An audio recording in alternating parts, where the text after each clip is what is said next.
সবাইকে শুভ নববর্ষের প্রীতি ও শুভেচ্ছা। আজকে আমি চলে এসেছি অশোকনগর থানার আন্ডারে কেউসা গ্রামে কমলালেবু গাছ দেখার জন্য।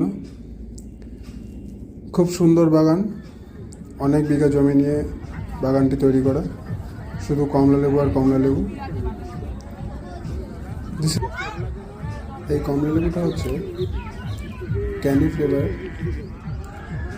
খুব মিষ্টিও নয়, আবার টক খুব সামান্য, খুব সুন্দর খেতে। আমরা গাছ থেকে, বাগানের যে মালিক আছে তার কাছ থেকে পারমিশন নিয়ে 2 পিস পেড়ে খেয়েছিলাম, খুবই সুন্দর।